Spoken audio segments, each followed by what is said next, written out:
Hey, I have a viewer. How about that? I don't know if it's just me or not, but I have a viewer. That's good. Look! My Jong! Things are happening to it. It's coming along. Soon it will be ready for everyone.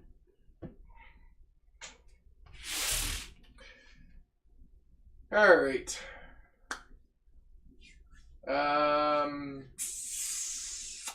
I don't see anybody saying hi or anything. It looks like I've dropped a person. That's all good. I'm going to deal with this thing later.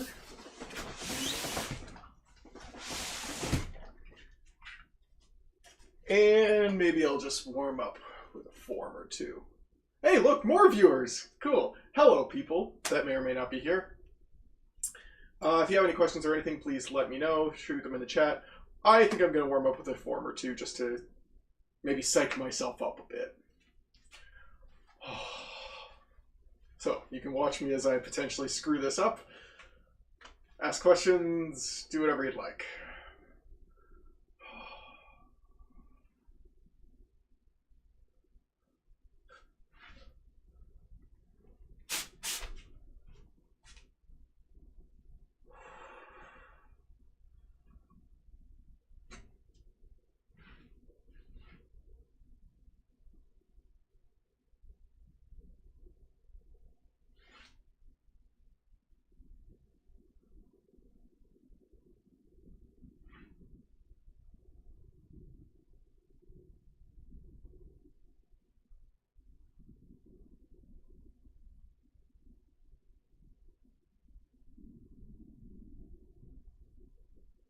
Hmm.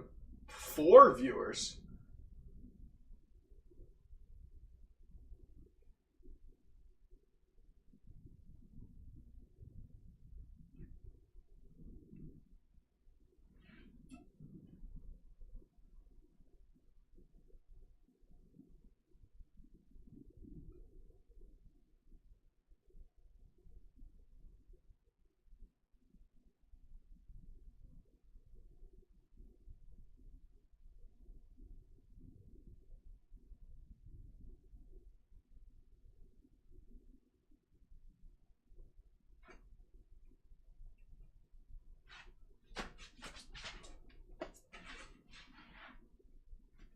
Ah, and do that part again.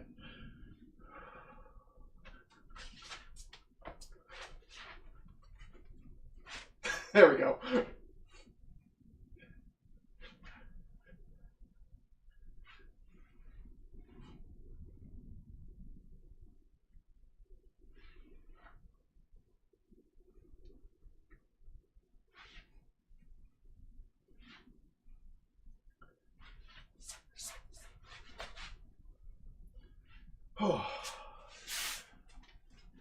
If somebody is watching this with audio, can you make sure that you can hear me? That I didn't screw up my audio stuff again?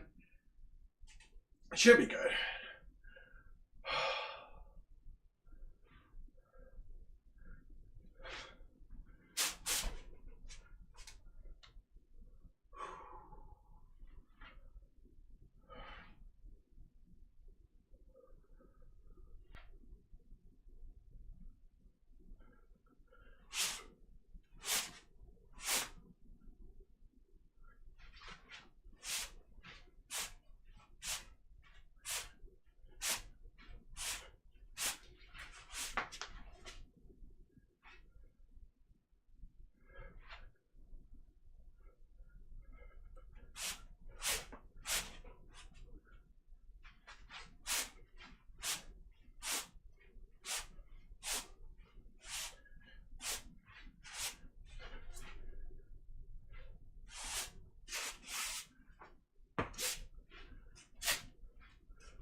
Oh, I dropped viewers.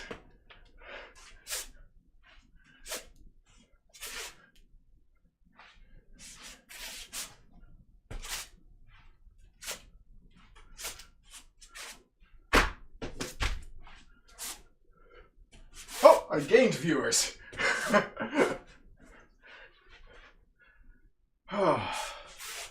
Okay, I don't think I'm going to do BG right now.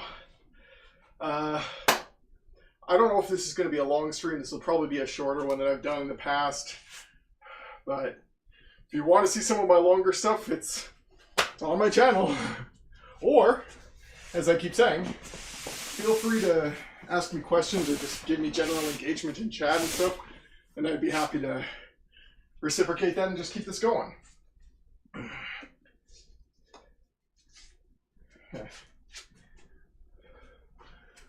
But the main reason I'm doing this is, aside from getting myself back in a rhythm, trying to do more and more of these, I wanted to cover a little bit of power generation, and somebody brought up fogging today, so I thought I'd briefly touch on that. I don't want to say too much to fogging because I'm not... I kind of get it, but I don't know if I'm quite there for explaining it very well. But it's a lot of explosive power, and there's a bit of a snap to it. Not necessarily a snap in like your wrist. That may happen depending on what you're doing, but more just that it's explosive.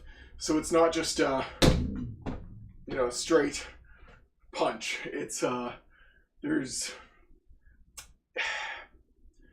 like a sudden, almost like a gunshot, like a burst of energy. And so that's actually a key component of your 1-inch punch, right? Is not just punching, but getting that explosive, like short distance energy through your target so you can snap.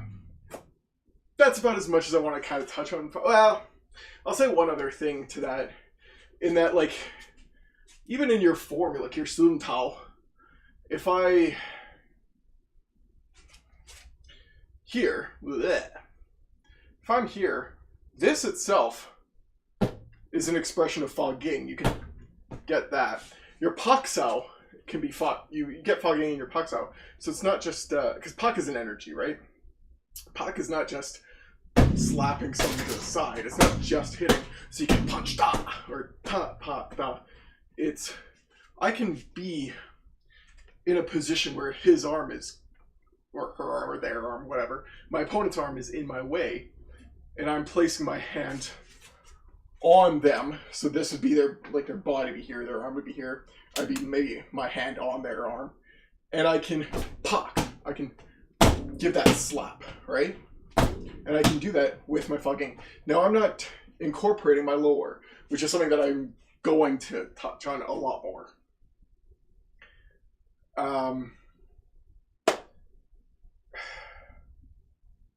Now I won't discuss what I was going to say there.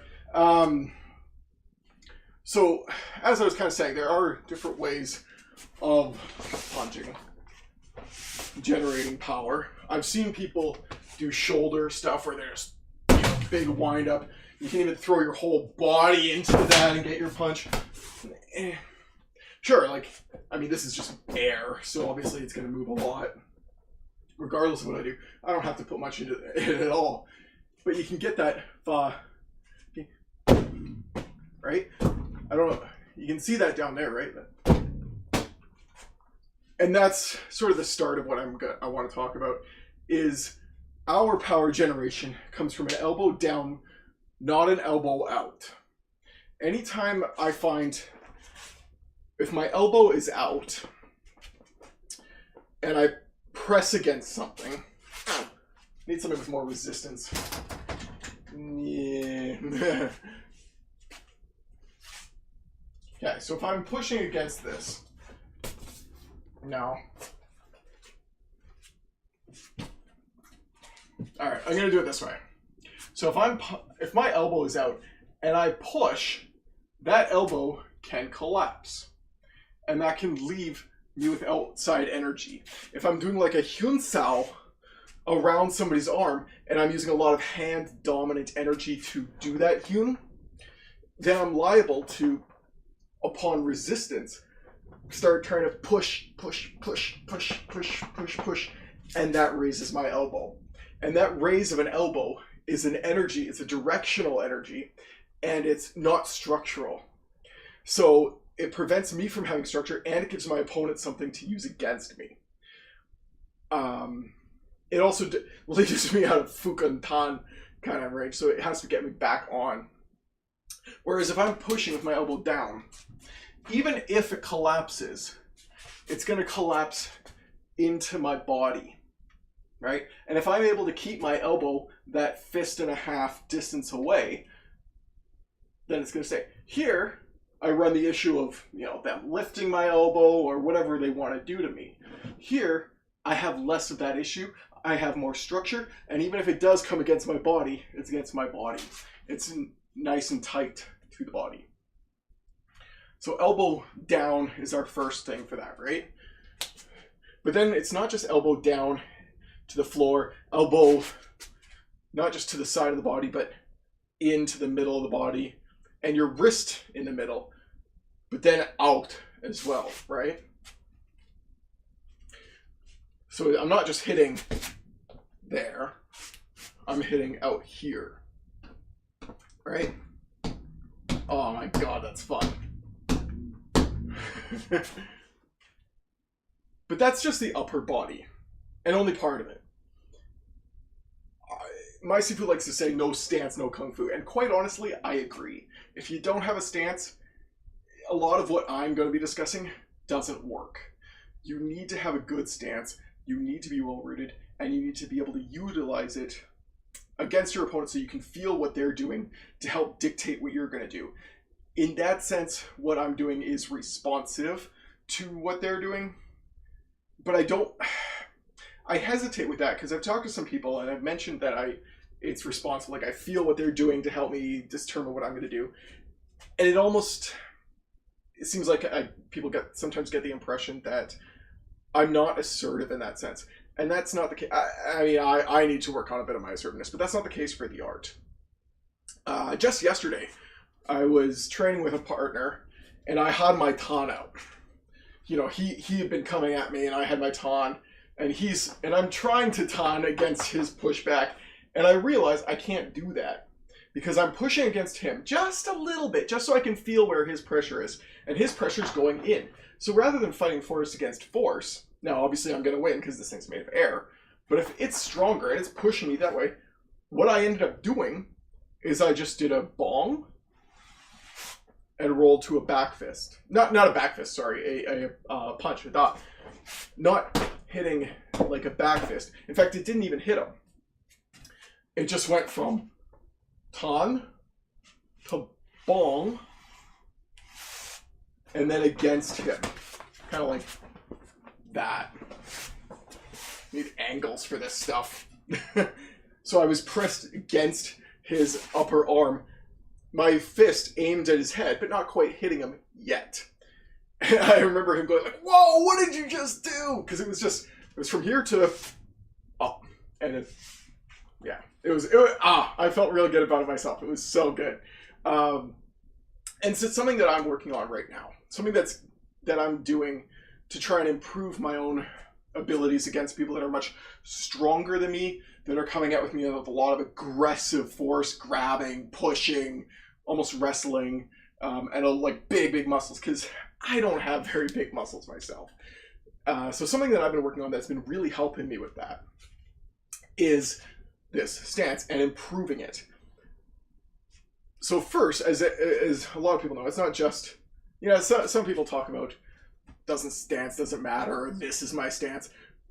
I won't want to cover the reasons necessarily that my stance is more here too much right now.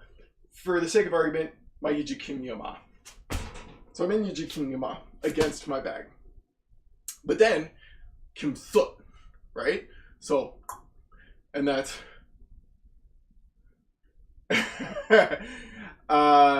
it's something that actually clicked for me recently, because for so long, my Sifu kept saying, like, this is your horse stance. It's like riding a horse. And I'm like, I don't get it. Granted, it's been a really long time since I've ridden a horse, but I don't remember riding a horse like this, because my horse was never just that big. And I don't remember, like, sitting on top of it with my knees. And, I remember sitting down on it and probably more like this. I don't know. But now he says that is how you ride a horse. I had to take his word for it because it's been a very long time since I've done this. But my point being, it clicked when I got that motion. right? When I started to hear, like, get that. So what I wanted to talk, and I know I keep going back and forth with this, the stance has to push down into the floor. So my knees bend, I sink into the floor, my energy disperses. As he's pushing, and my soot is forward, so I'm almost pushing my hip forward as he's pressing back. And it's just a split second. So that I can, that little bit of a push from down here helps me feel better. What, oh, it's coming this way. So it's going just past me and slip. Right? Just that little bit, ha. Push a little bit, slip. And so it's that feeling when he's pushing back against it. And I'm pushing back against him just a little bit while maintaining structure up here, pushing a little bit with my elbow so that I can feel what's going on. And I'm feeling. And at the moment that he's pushed so hard that I'm going to collapse or whatever, that's the moment of shift and rotation. The next step is the step, right? So now I've got my hips,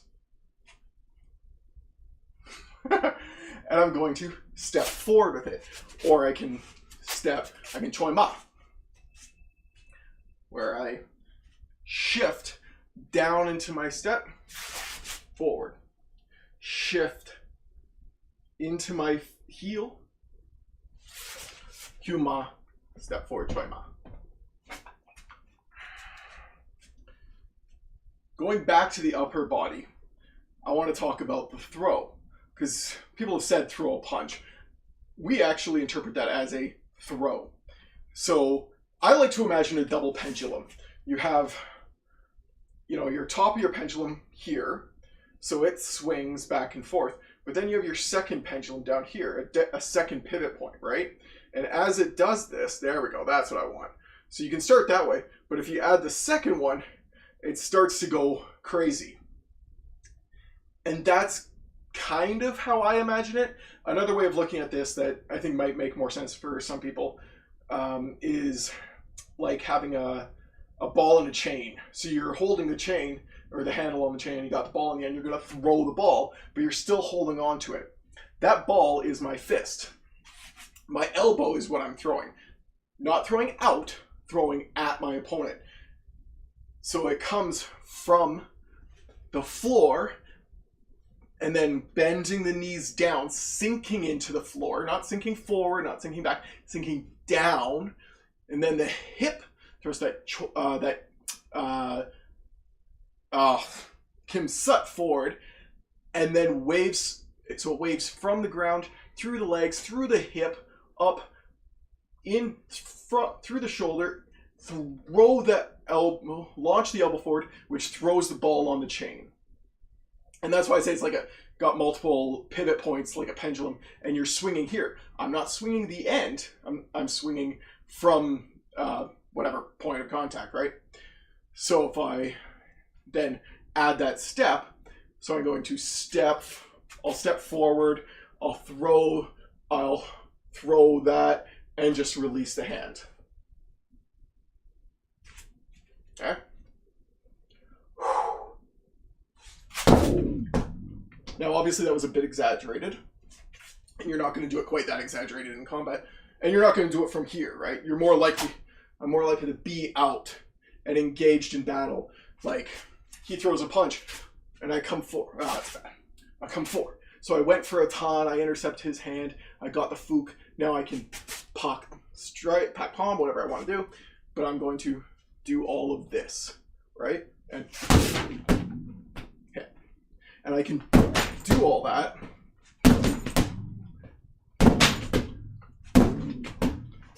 because I'm using all those mechanics and I'm structuring the body, grounding it to the ground.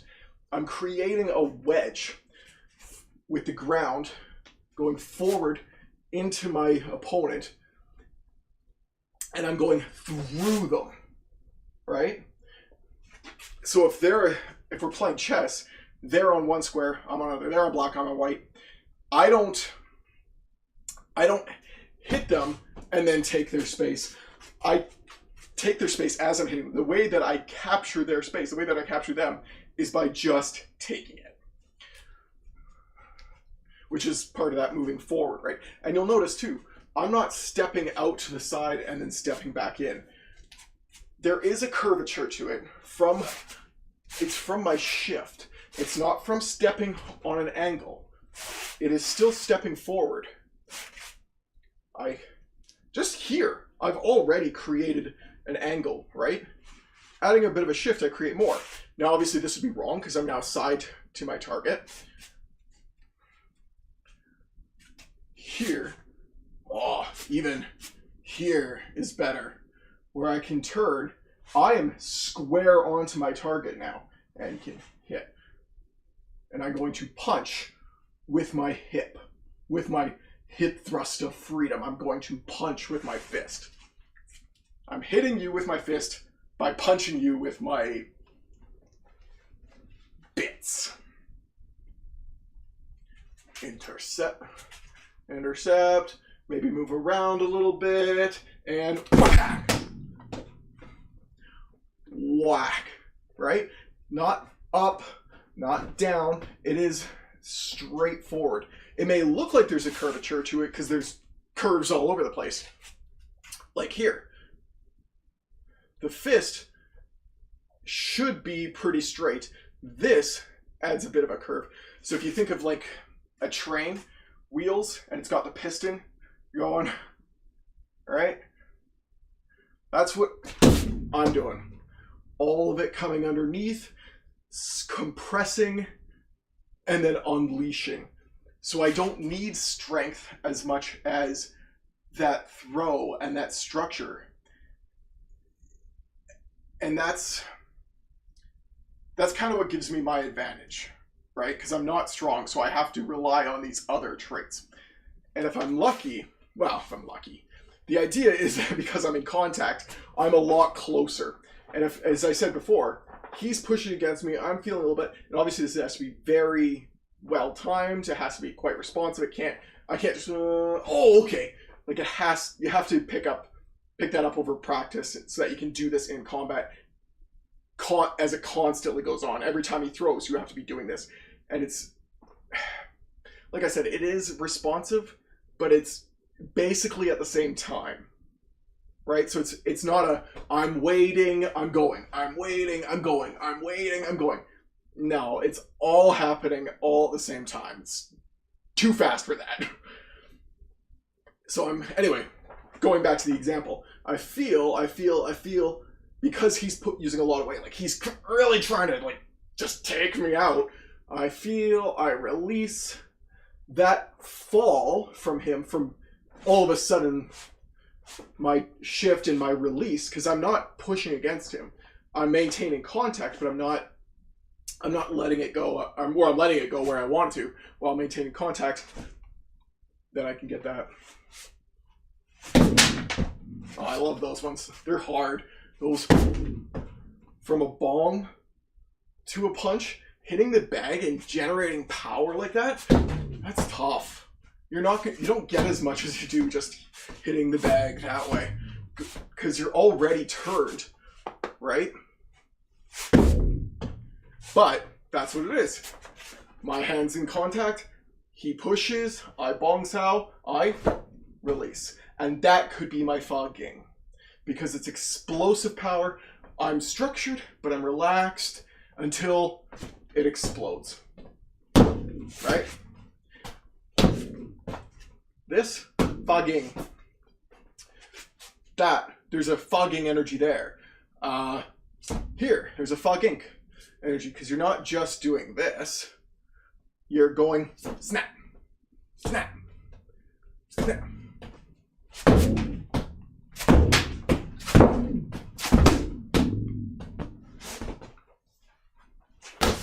I wish I had somebody here to practice with. This thing is a terrible training partner. It doesn't fight back. It doesn't resist. It just does what I would tell it. And I don't want it to. I want it to fight back a little bit. Anyway. Nobody's participating in chat, but I do appreciate that there are some actual viewers. If there's any questions, please let me know, because I'm kind of running out of things to talk about. I will discuss anything.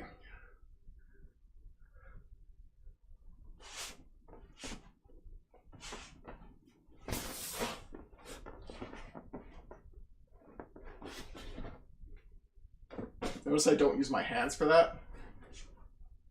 Arms.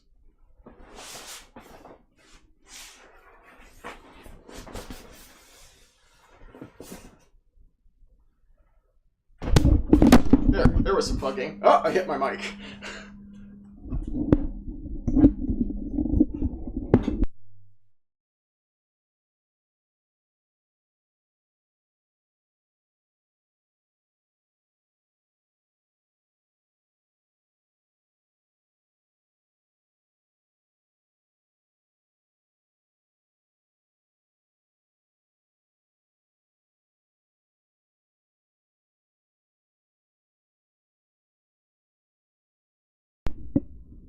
I muted myself for a second.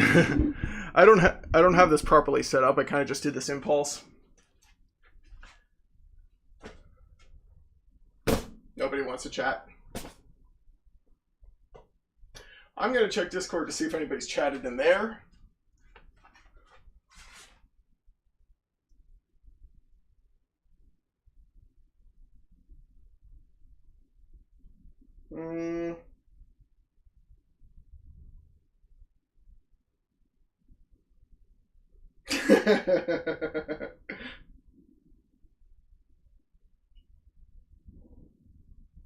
I do have comments on YouTube. I don't see anything.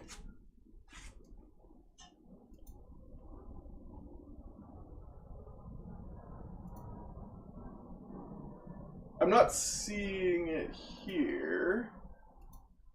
Oh, wow, there it all is. I found it. Hi. Okay, so I'm going to go from the start. You suck, I mean, small, not real, being tiny. Yeah. Oh, we're trying on Discord instead. You wouldn't know if you screw up UK Sandform. You wouldn't know if I screw up a UK Sandform. Well, fun fact, I did. Is this still showing live? Yeah, okay. I did make a couple mistakes, actually, in my forms.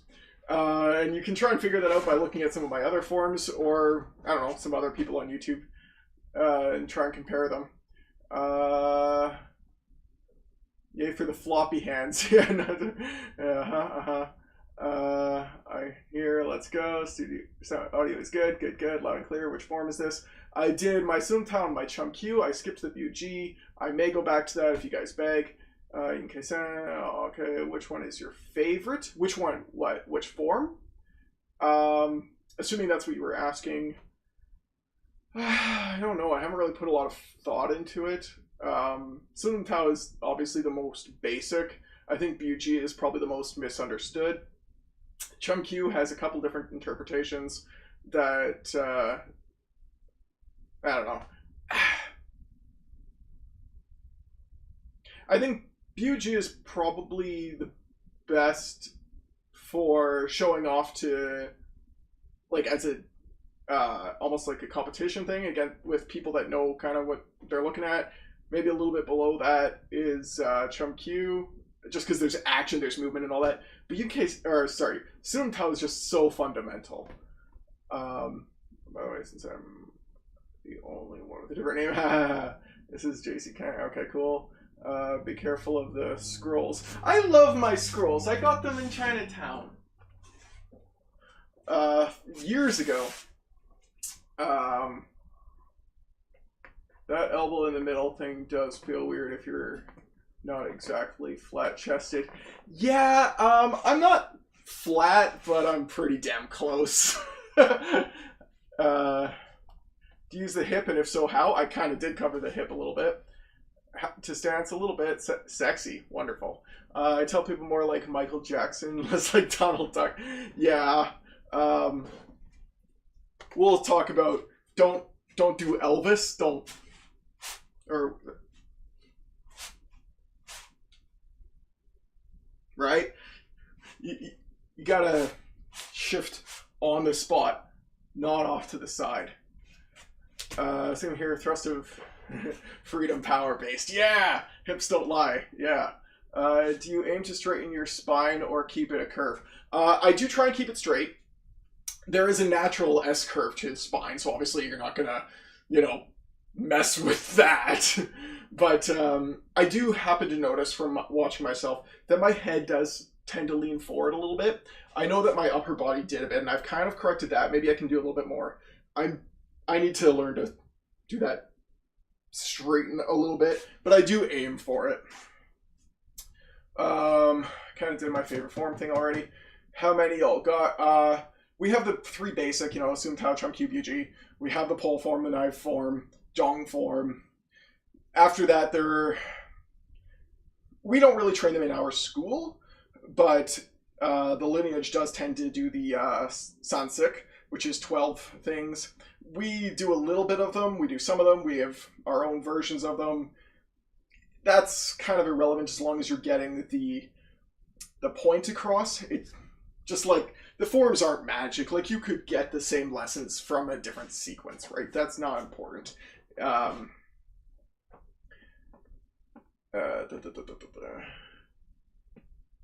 When you're stealing Master Wong's spot at the top. Oh, when am I stealing Master Wong's spot? Whew. Is he the top Wang Chun YouTuber? I guess he's definitely up there. I'm not gonna go down that topic too much further than that at the moment. But me stealing his spot is kind of up to a lot of you guys. It's up to me to create the content. It's up to you to engage and spread it.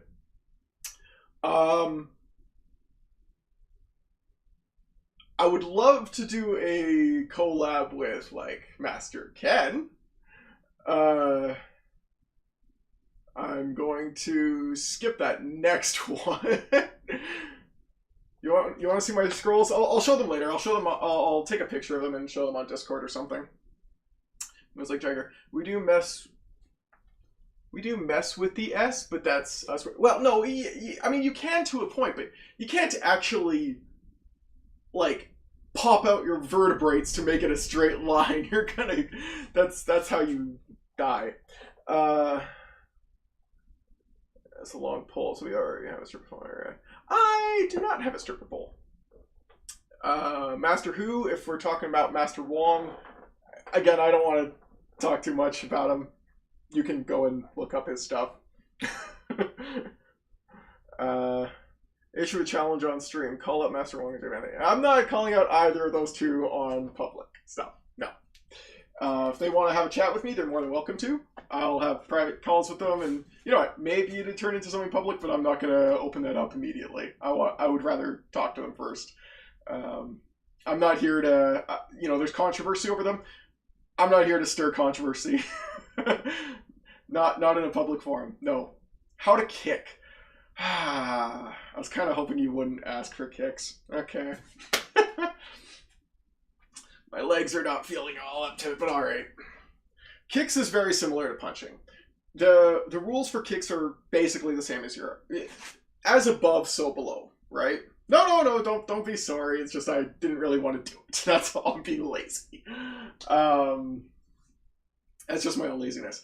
But as above, so below. So any of the rules that we have for our upper body, and anybody that's talked to me before, I have a whole like song. I do more than the common the common kunkut. I have a bunch of different maxims that I follow. And anything that is written in them that applies to the upper body has to apply to the lower body as well. So, for instance, elbows in, knees in, because your knees are the equivalent of your elbows. Your feet are your fists, right? You got to punch with your foot and kick with your fist. And with the hip thrust, just as that helps throw your punch, it throws your kicks too. As you sink into the ground to do your stuff, you do the same thing with your feet. If you can tan, you can tan. It might look a little bit different, but that's where the concept behind the techniques comes into play more than the shape. So if I'm going to kick, and I'm not, I admit, I don't have very strong legs. I'm not great at this. Ooh, Quan Sao, good question. Okay, so a kick I would place, right? And then I'm going to sink down, thrust forward. Thrust and kick, push down. So that becomes a, right? Get this thing. Okay, that's basically a kick. I mean, granted, I like to go for these kicks because I like to take out the legs. In my opinion, it's one of the best things you can do. If you can get your opponent turned, you know, get your strike, and then follow that up with a takedown, one of the best things you can do. You break the legs, doesn't really matter how hopped up on drugs they are, they're not going to be able to chase you as efficiently as they could if they could stand on those legs. Maybe they can still stand up and ignore the pain.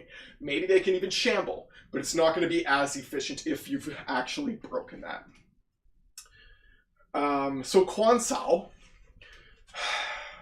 is rather difficult without a partner. But essentially, this being my Quan Sao, it's because it's just a bong and a tan, right?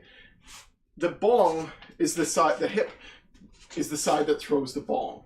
So I'm not throwing the bong that way.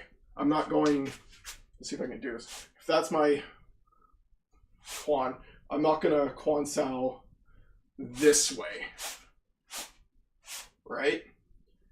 The bong throws at the opponent. So I'm not saying that it has to be the front leg. I'm saying it has to be the hip side that throws it. So I'm not going to throw it like that. Tan Sao, if I'm doing like a Tan doesn't strike, Da does. So this is much more relaxed, whereas there's the punch. So there's your answer essentially for Quan Sao. As you feel some kind of push, the right kind of push, and again, this is a lot easier if I had another person to push against me. I think in my stream with Devin, again, there's no audio in there, though you could watch the one where I overdub and I comment on it. We do show the Quan Sao. So you do see an application, not the application, but an application where we do that Quan Sao. It has to be from contact. We do not do this. My opponent is there, he comes at me and I'm going to darp with a Quan Sao. It's not going to happen.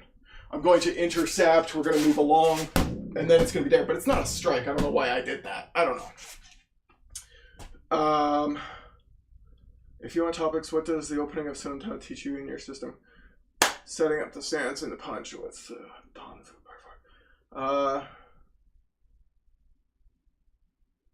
you do what as a strike? Quan Sao?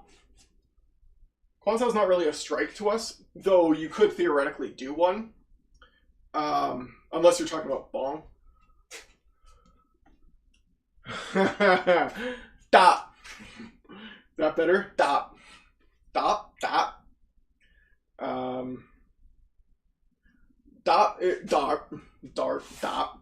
That's like he's coming at me and I shoot forward and I intercept what he's doing. That would be a dop. That would be he's coming in on here. It can be with a bu, it can be a fook, it can be a tan. Technically, you can do it with a bong. It's probably not going to happen unless it's a low bong.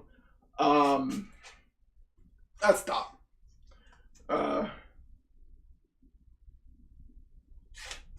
you talking about Kwai Dot? Because we have our, I can do my Kwai Dot,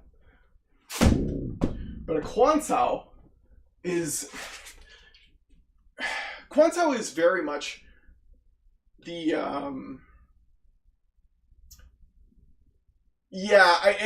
that's a fair point. Different things are going to have different meanings depending on your lineage. Quan Sao, as far as I can tell and as far as I've been taught, is another way of portraying the chain. So you'll never catch me unironically in a fight or a sparring match or something doing that. Even if I was using a straight punch, you'll never catch me do that. God damn it. You'll never catch me do that unironically in combat. it's the way I like to imagine the chain punch is it's not a chain gun, it is a chain link. And the Quan Sao is the same thing. So while the Quan does have like a standardized position, and it is used so that if there was, I'm trying to think of an example. If my hands were both down and he's pushing against me, like there, I can potentially, depending on what it is, go that way.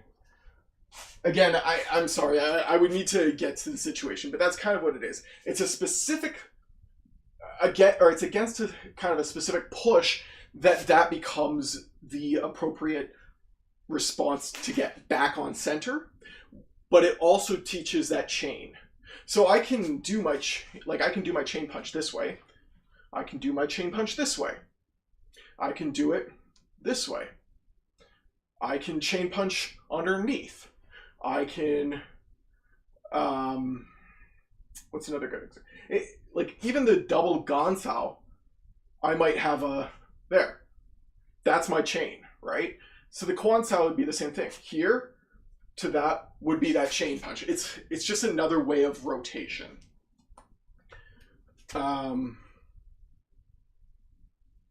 Yeah, I would love to see your Quan because I'm not quite sure what you mean. You want to see a quick bit of my Sun Tao. I'll show you a quick bit of the start. So I'm not really going to cover this too much. That's just the opening for the Yin-Kei San system. You know, I could talk about all that, but I'm going to skip it. You know, this is, when I used to do karate, we had our X blocks. Not our X boxes, but our X blocks. I'm not likely to do that. I might get a gun, might be able to do that with it. But I'm not likely to do both. But at the same time, it's showing that box on both sides, right? And it's saying not in, out. But it's also showing me that center. And it's showing me how to rotate. So it's all these little pieces. It's not about the techniques themselves. The punch, you notice, comes into the middle. The fist comes into the middle, then gets thrown by the elbow. Here, this is all driven from my elbow too. This is not hand. I could do hand, and I can do that same jump thing using my elbow, but this is all using my elbow. My hand is relatively floppy, but it's always pointed like a snake. It's always looking at its target, right? So I use my elbow to do that way. I don't want to cover too much of this right now. These circles are me. That's not very common. My Sifu does that. I like to incorporate that as well. I think just doing the one side isn't enough. So it's basically our Hyun, outside Hyun. Indoor Hyun, outdoor Hyun. I don't know. I want more specific questions. I didn't really intend to go through a breakdown of my whole Sun Tao. I think one of my earlier streams I do a little bit more, but I'm not sure. I will do that at some point. But if you have a specific question about one of them, that might be easier for me. The intro is important, and there are key things that it teaches, but from my understanding, it's more, even though it does have these things, because it's not just arbitrary, it's absolutely not, it's also signature. So it's saying, this is where it came from. This is the person that you either learned from or the lineage from. Yeah.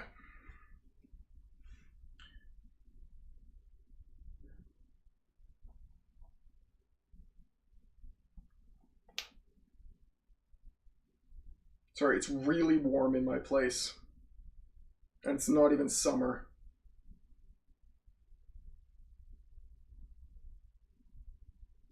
Curve in my lower back. I'll have to look at it on camera. It might be a combination of me having bad posture as well as a bit of an illusion. So as an example, when I show people this, like, or we do this motion, like this as a drill sequence, where we're doing like a high lawn and gone sort of thing. And as you shift, it starts to make it look like because there is a curvature to it, but it is still straight down on that line. And then when you add the shift, it makes it look like there's even more. So in the same way, as I sink into my Yijikihima and come sit forward, and then get my elbows in and forward, I have a feeling it kind of makes the back look a lot more curved than it is. Now I could probably straighten that a little bit. I'm not saying I'm perfect, I'm not. And I'm watching myself on screen because I'm noticing some of these things that I'm like, you know what? I can improve that.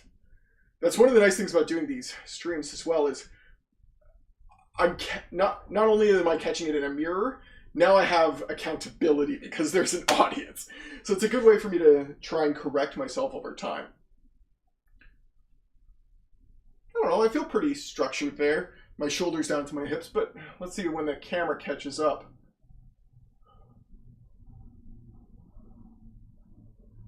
And also keep in mind, like, that and all these angles kind of throws it a little bit. It's never going to be the same if you were standing here versus seeing it on camera, but we can still try. Yeah, there's a bit of a...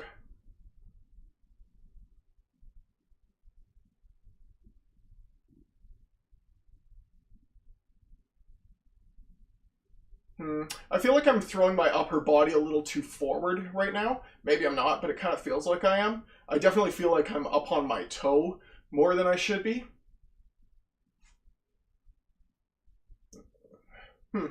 That's something that I'm going to have to think about. It's something I'll look at. Weight distribution between my feet. Okay, so I've seen a lot of people have that argument over the 50-50, 75-25, all that stuff. To me, those are generalized numbers and you shouldn't focus on them too much. If I'm in my just basic horse stance, obviously it's going to be pretty 50-50 because my weight is going to be on both feet. I like to focus, or we like to focus kind of on the flat foot, so kind of the middle of the foot. I'm not sunk into my heel necessarily. I'm definitely not sunk into my toes. More kind of in the middle. But again, while we could say like a specific part of the foot, it's not going to be like, you can't pinpoint it and say all people are going to be in this exact latitude, longitude of the foot. You can say it's like, you know, here. And then over time, that particular person might differentiate between a couple of millimeters here and there based on their Wing Chun.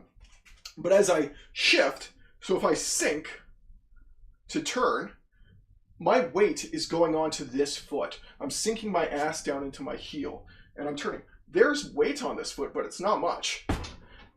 And if I reach forward, I'm going to fall forward. Rather than falling, I maintain. So yes, there is a shift. Now, most of my weight's back here. There's a little bit there, and I'm going to go that way. So as I shift, and again, like I said, I'm not going off to the side. I'm staying on this pivot point. And now, by just doing that, my weight sinks down into that foot. So I won't talk necessarily in specific terms of what the percentage difference is.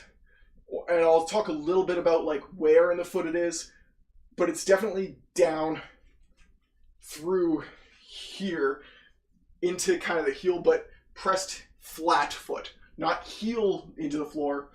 Just, I like to, for me, I imagine my ass into my heel. The foot itself is flat, and then it's kind of different on the different sides as you move around. So in combat, it's constantly shifting. I've had people talk about like, well, you can't move my way and be fast because you're sunk so deep into the ground. Well, I mean, I can move around. That's slow. I don't have a lot of space, right? But you absolutely can. And then because of that structure, like right now, I'm not like, bleh, but I do have more weight here. So if somebody were to, instead of me moving, if somebody were to suddenly push back, I'm going to be able to feel it there and apply it there and then shift it in whichever way I need to adjust and keep going. So yes, you can keep moving there. It's just, you know, it takes practice and know-how.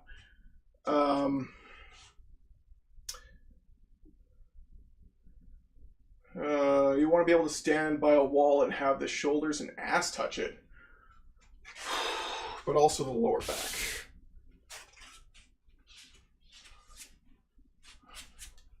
My shoulders are touching it. My ass is touching it. I guess my lower back's not. Oh, that feels awful. But I'm not a very flexible person or very relaxed. Oh, I feel like I'm stretching up and out. Okay, gotta sink down as I do that. I think I got it. That feels really weird. I'm gonna play around with that. See what there is to that. I don't know if I was doing that right or not, but I'm gonna play around with that. That's an interesting. That's interesting. And I don't disparage that. Like I haven't experienced it your way, and the mechanics of the rest of your system may be based around that structure. I don't know.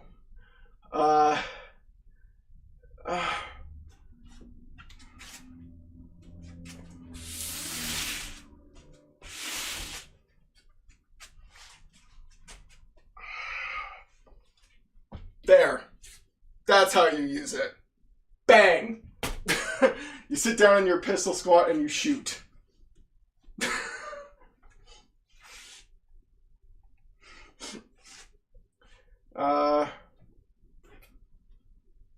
Yeah, no, like I said, I don't mean to... I hope that wasn't rude me kind of experimenting with that. I'm very curious, and I'm not trying to say that yours is right or wrong, or mine's right or wrong. Well, I mean, obviously I'm not... Obviously I do agree with mine, because if I didn't, I wouldn't be doing it. But that doesn't mean that there's not something else out there that I don't understand. And like I said, there could be other aspects of the art that when combined with that, make it make sense. Right now it seems a little bit weird to me, but so did Wing Chun when I first started it, when I came from karate. So that it very well could be right, and it very well could be amazing. And I just need to experience more of it. I don't know. It's something I want to play with a little bit. Yes, when I shift, my weight stays in the middle of the foot. Yep. Yep. Yep. You're not lifting your heel off the ground. It might come off like a tiny little bit, but it's not like I'm not lifting and pushing. There.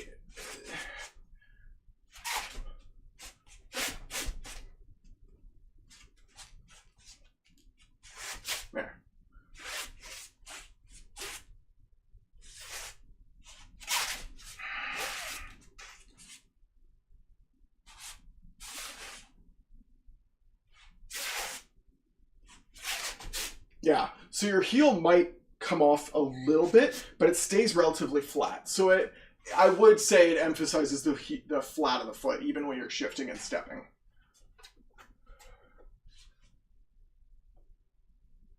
Well, your way is the way. Good for you. I'm glad you feel that way. I would hope, and even though, like I said, I obviously do put stock into my system because it's proven itself to work pretty well, and I wouldn't be doing it if I thought it was wrong. But I would hope by that same token that you're not doing a system that you think is wrong. If you think what you're doing is wrong, I don't know why you're doing it still. So I would imagine that you think what you're doing is right. And that's what I love about these conversations. It's not an argument about who's right and who's wrong. It's an argument of... not an argument. I suppose there could be an argumentative component. I say argument, and then people freak out about yelling and things, and it's not that. It very well could just be a discussion and a share of information and perspective. And that's what I love. Obviously, we both think we're right, so let's see what we got.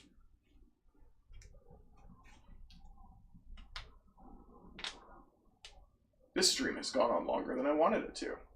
That's okay. I'm able to keep going.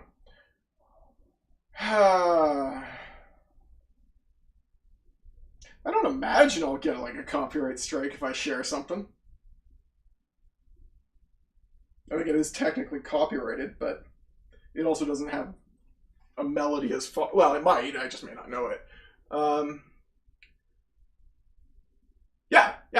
I mean, a boxer can still kick ass. It doesn't mean that boxing is wrong. No. What? No. I know what you mean by my song thingies. I know what you mean. Assuming that's what you're saying. Yeah. That's what I mean. It is technically copyrighted. So, I've been trying to do. I'm gonna sit down. I've been trying to do a little bit of research into it and haven't come up with anything that really satisfies my my questioning, my curiosity. Supposedly, allegedly, this song was recited like a chant by Sam Nung and his students.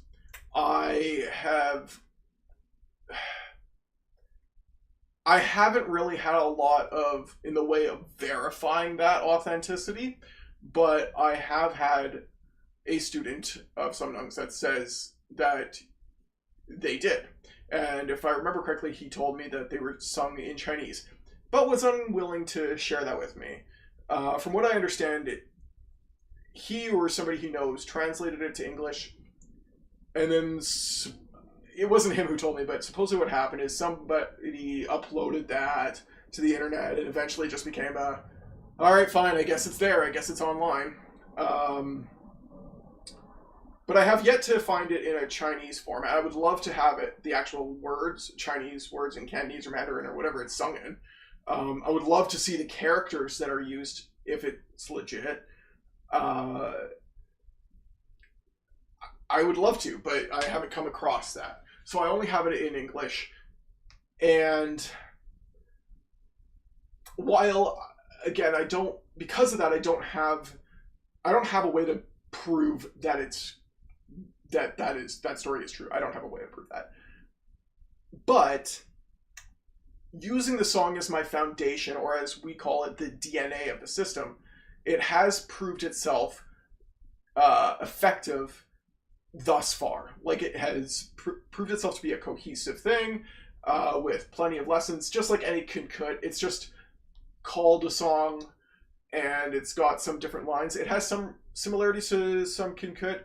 I saw a Snake song one time that it looks like it could have been a different version or an offshoot or a pre-version or something at one point in time. I don't know, but I will share what I got because it does help me. No, I'm not scared of copyright. First of all, nobody's ever going to see this. Second of all, it's already online. Third of all, I'm going to give credit to where it came from. And fourth, there is one other person on YouTube that I've seen go over it. Only one. And he's not within my system.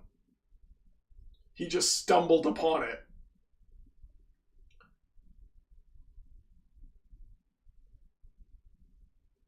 The Lao-Fi Hao Song. La Cao Zi Gang Come Stay Go Send. Okay, come stay, go send, lost, disconnect, stay. Yeah, hand lost, thrust forward. Yeah, we still use that. Yeah. Keep what comes, let go what goes. Yeah, no, we still follow all of that. I mean, we don't refer to it using the proper language. I think all of ours we still use in English. But yeah, they're there. We still use it, and it still kind of means the same thing. As it comes in, we connect and we keep contact with it. If it's in our way, we keep it there while we move forward.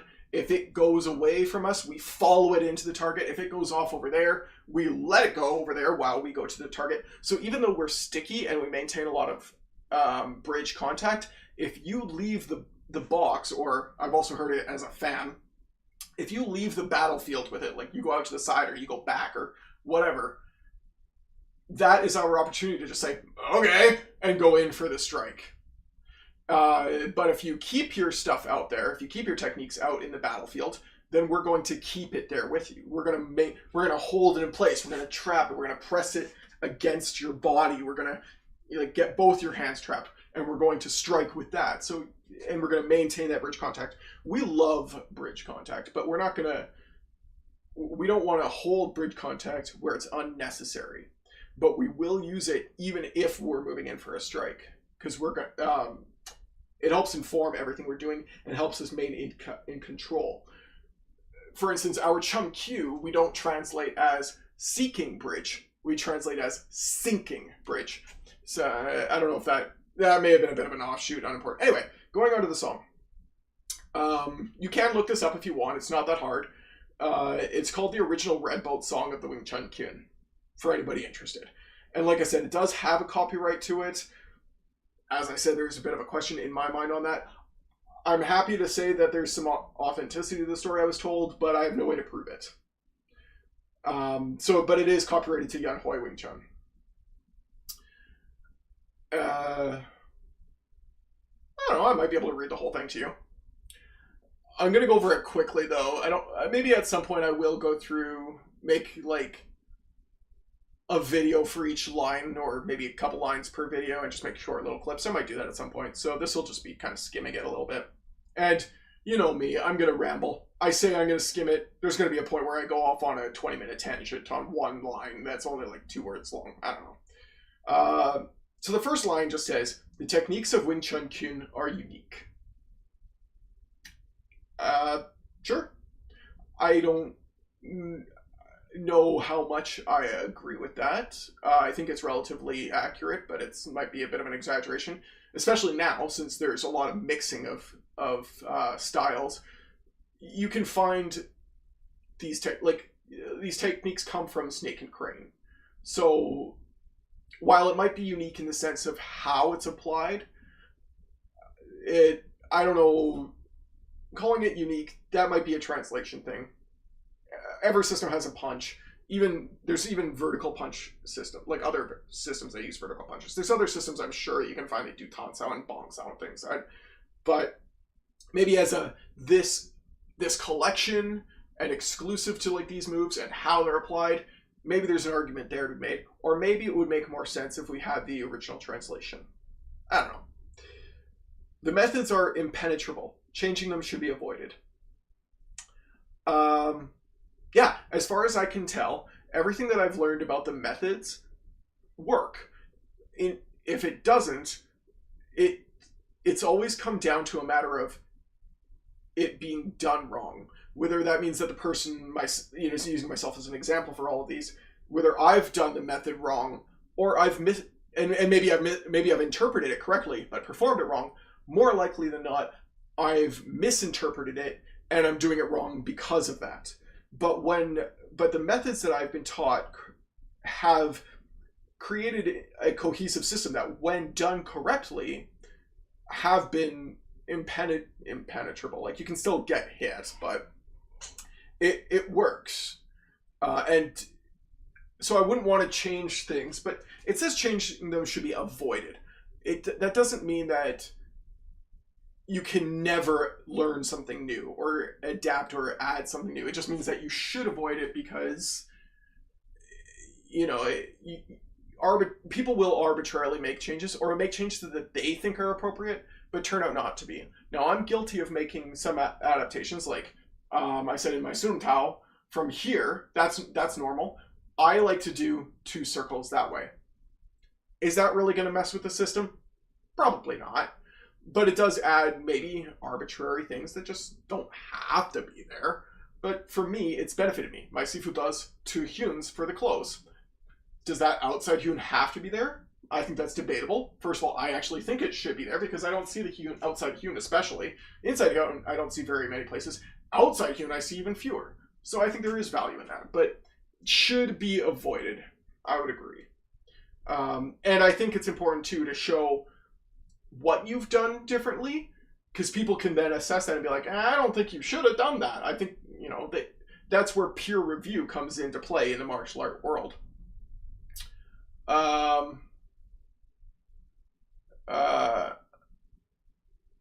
You know what? You asked me if I can get them in Chinese for my Sigung. I've asked. He's a very private fellow. It's hard to do. Yeah. Wasn't able to get it. Sorry. Correct teaching, correct practice, and the correct mindset are essential. So that ties into the previous line, right? Like, if you're not doing it correctly, you're going to get it wrong. People say practice makes perfect. We prefer to say, or I've heard other versions, like perfect practice makes perfect. I've heard practice makes better. I've heard practice makes permanent. You can train things poorly and get good at doing them bad. You know, I'm not going to go through this whole thing. I mean, I can if people ask me to, but I don't know. You must train your heart to be courageous. Sure. Relaxing and smile. Okay, this is one of my favorites. One of my absolute favorites across all maxims, all king kits. Relaxing and smiling whilst defeating the opponent makes for great tales. Nothing better than somebody like dancing around and getting all schming and yeah, I'm gonna kick your ass, bro, and you're just like, yeah? Okay. And then he throws the first punch and you just take him out in 2-3 hits. And then you just, but you do it so like nonchalant and casual as it, and then you just act like nothing happened. It's amazing. Okay, here's something that refers to both the DARP that I talked about earlier, as well as the push and the pressure test that I kind of mentioned. Seeking by the questioning hand to judge the foe's situation. So you're seeking with your questioning hand, like your manta, you're feeling what's going on so that you can determine. I'm gonna skim this. I'm gonna find one or two. I'm getting bored, and I'm sure you guys are too. This one ties into one of my other favorites. It is like watching flowers when he is further away, striking when he is near. Let him fly like a dragon and hop like a tiger, while I am at ease and entertained. Like, those are the things that I like. It also talks about, like, the hands strike like a falling star. The kick is formless like a flying arrow. Above or made on the center line. Below close the groin. Move the stance forward to an incoming attack. So we don't back up when the person advances at us. We actually move in as they do too. Encounter the cross hand with a straight thrust forward. This one's long, but it's very important. Forwarding, obstruction, blocking and twisting, topping, stopping, sinking, thrusting, sticking, touching, ironing, swinging, swallowing and spitting contains stealing and slipping. Yeah, all of it, right? I'm going to stop it there. There's more to it than that. You guys can look it up.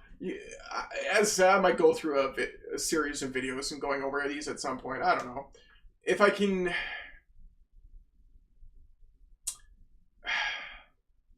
If I can ever get better contact with some other people in the family, I am going to try and look at some more of these.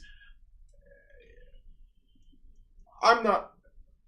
I would love to get more stuff like that, because things like that did exist. Whether or not that one did is still up for debate in my mind. I'd like to believe it does, but I just don't have the evidence to back it up, aside from, placing a couple of assumptions, and I don't like doing that. I don't like assuming, because, when you're assuming, you're making an ass out of you and Ming. And Ming is a lovely lady. She did nothing to hurt you. She did nothing but want to love you and take care of you, and she's such a sweet lady. I can't believe you would do that to Ming. How dare you? And that's where I'm going to end that.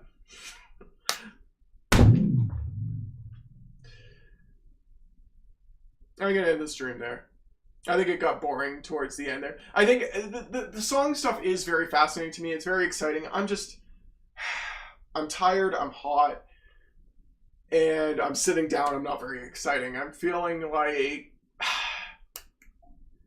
Nope, I don't want to start more controversy. I just feel like one other Wing Chun person on the internet on YouTube who just sits there and talks and doesn't do anything.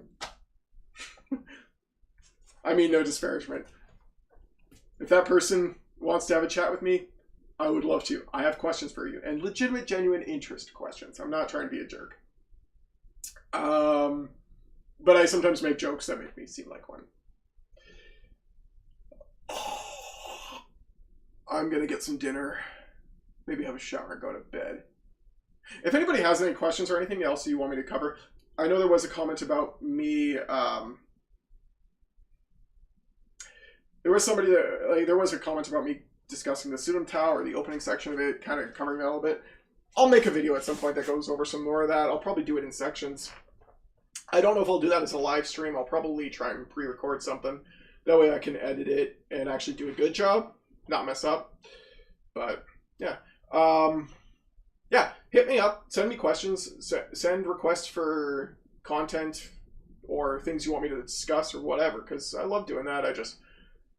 I need some motivation. It's hard when I'm not sure if anybody's actually listening, you know? Yeah. An audience makes a difference. Anyway, thank you for joining me. I'm sorry it got kind of dull there towards the end. I'm sorry I don't have a second person here to help me out. And I'm sorry that my Jung went through the wash. See ya.